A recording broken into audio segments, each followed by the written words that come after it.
Hey, what's going on? You know who it is. It is Bruce Jordan, the Michael Jordan of hotels.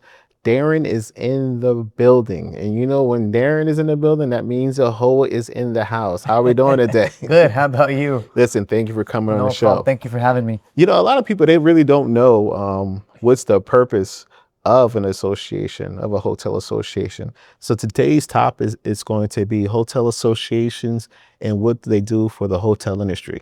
How did you get started in this business?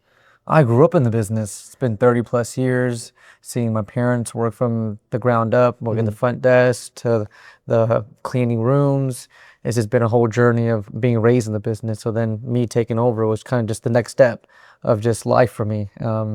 And not even that, I worked private equity as well. So trying to get that institutional side of the business and learning the ins and outs of how the CEOs, CFOs of other companies think, so I can bring that to my business as well. Okay. Everyone talks about, especially hotel associates. They, hey, we need your support. Pay the fees, so support your local chapter, and it gets my money every year. But a lot of people, they really don't know what happens once that check has been written and cashed. They really don't know what the association does. So, can you pretty much name the top three things that you think AHOA does for the hotel? Yeah, so I think number one is advocacy, right? On the federal level, we have PAC funds that we donate to the congressmen or senators. And I started the back of the house tour, meaning I've done the most back of the house tours. So I wanted the senators or the congressmen to come to a member hotel to earn that check. Oh, nice. And so then these guys get to get one-on-one with our membership of what the issue is in their district. And so I think the advocacy has been huge. So anything that you need to fight on the federal, even the state level, you have a seat at the table, right? Number two is networking. I think the whole con, even this event here at 100 Conference, you know so many people, you get different business ideas, you meet the brands, you meet vendors, and whatever helps your business, that's your decision overall, right? And then number three, I think is just about building relationships, not just with each other, but with other people, with businesses, that vendor quality of having that Marriott hotel or that Hilton or that Wyndham, that relationship makes a huge difference. And I think AHOA does a great job doing that. Nice, nice. I mean, on the hotel side, because of course you know a little bit about hotels, right? After 32 years, you know a little bit. You know how to check someone in at least, right? After 32 years, how have AHOA benefited your particular properties or your property directly? So, like I said, going back to the PAC funds in the state of Texas, where I'm from Dallas, Texas. So we have a great relationship with Texas Hotel Lodging Association. Some of our funds go into that PAC fund as well. And so doing that, our property taxes have gone lower. Nice. We've helped trying to even the playing field with Airbnb. We've killed bills where it would hurt the industry, meaning property tax increases, franchise tax increases, small things that are small wins that are not announced overall, but AHOA has made a huge difference in those makings. And I feel like that's, I'm going to play the devil advocate here. I feel like that's the number one problem with a hotel associations is that they don't broadcast their wins enough. So the people that are actually paying the fees knows, hey, I'm paying my fees because this bill that they killed, didn't increase my payroll. Or this bill that they killed didn't increase my property taxes. Or, they stopped the franchises from doing this that would have wiped me out. I feel like they can do a better job at broadcasting the wins that you guys have. I definitely agree. I mean, that's definitely one of the things that if I was to be elected, our communication skills would be one of the top notches. I think we do a great job when we do need membership help. We send out red alerts to send letters to Congress members and things like that. But you're definitely right. The wins our membership don't know.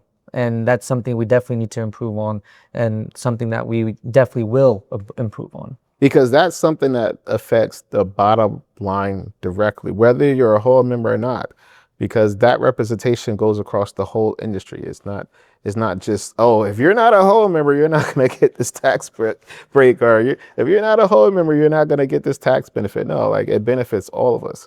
So I feel like if they communicated that directly to the hotel, every hotel of all the wins, that their membership will triple, quadruple. Insurance doesn't just go for AHOA members, right? Yeah. Whoever owns a hotel has to go get that insurance, and it's required, right? So you're definitely right. It's the whole hotel industry that gets affected. What are some of the changes that you'll like to see in AHOA? I think that one of the biggest changes is actually making a small difference. Not even small, a big difference right now. Everyone's hurting, right? It doesn't matter if you have an independent hotel or 20 or 30 property hotels in your portfolio. You're all seeing the margins decrease, right? And so advocating to the brands of saying, hey, why can't we charge parking revenue? Having that ancillary income where it kind of affects our bottom line a huge amount, but it doesn't affect the brands. And so that's something that I think needs to change as well. And having that relationship back with the brands, having a seat at the table of negotiating tactics. It's a partnership, right? It's two-sided. We're signing franchise agreements, and of course the brand's doing it as well. So having that two-sided coin makes a huge difference. You know, one of the brand standards that I hate the most out of all of them is the rate cap. Like if you're a certain brand, they won't let you charge over a certain amount of money because it's against their brand standards. You know, like so if it was an economy hotel, and let's say their brand standards say they can't charge over $300 or $400, if there's a huge event coming in town where people are charging $1,000 or $2,000 a night, so how some of these events go. Yep. The brand standards are like, no, you can't charge that. Yeah, it's all market dependent, right? Yeah. Of course, some hotels can go above a certain amount because those benefits, I guess, rather go to that benefit than to our own.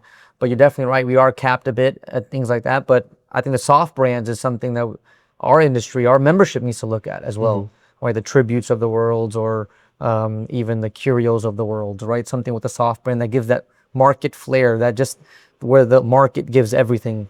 And I think the soft brand is something we can grow. Can you name maybe one or two things as far as wins when it comes to maybe some franchise rules or regulations that you guys were able to put the brakes on or were able to stop, or maybe had the franchise take a second look at it and say, hey, this probably won't be good for our members?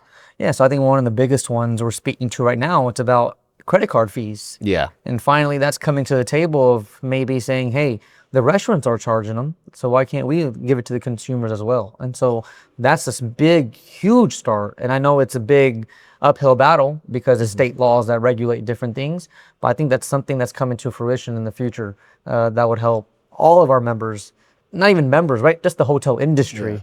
Overall with margins as well. Another one stated before was ancillary income. I mean, parking revenue, especially in the state of Texas, is not a thing, right? I mean, if you go to DFW Airport, you don't get charged an airport fee, maybe No. in downtown Dallas or any downtown metropolitan area.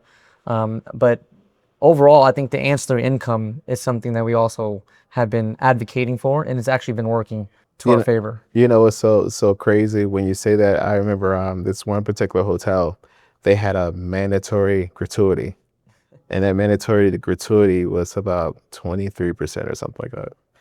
And come to find out, the server didn't get the whole gratuity. They just got a portion of it. Wow. They got majority of it. Okay. And the other portion went against the credit card processing fee. I mean, those fees get you, right? And I mean, 3% adds up when you have so many guests come in and $millions of revenue coming in. It's a huge amount that could help our margins, specifically when we're hurting with insurance costs rising, payroll costs rising, property taxes. I mean, you name it, all the expense side seems like it's rising and the revenue side is staying stagnant. So there's things that needs to be changed. Yeah, some of my hotels that I work with, their credit card fees are $60,000-$70,000 a month. Oh yeah. So it's and that's just rooms. That's not even including F&B. So it adds up really, really quickly. Yeah, and I think that's something that would help us. And like I said before, I don't think it would be affecting too much on the brand side of things. And hopefully we can get that approved with the brands. Nice.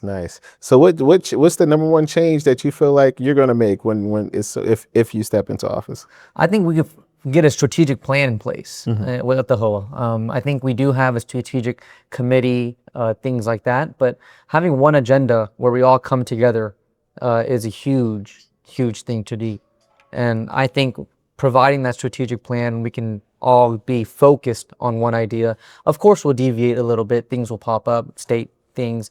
But I think overall, a strategic plan is very critical, right, for an association.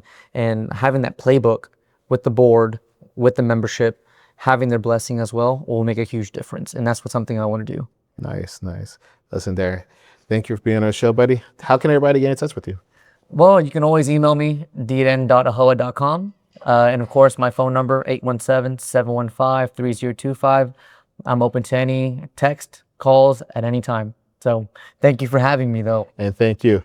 Appreciate you. And thank you for joining us for another episode. This is Bruce Jordan of Michael Jordan Hotel signing out. Hey, what's going on? It's Bruce Jordan, the hotel revenue expert. I just want to take a quick second to thank you for watching this video. If you could just do us a big favor and just subscribe to the channel. We have a lot more videos like this, more information, great information about hotels.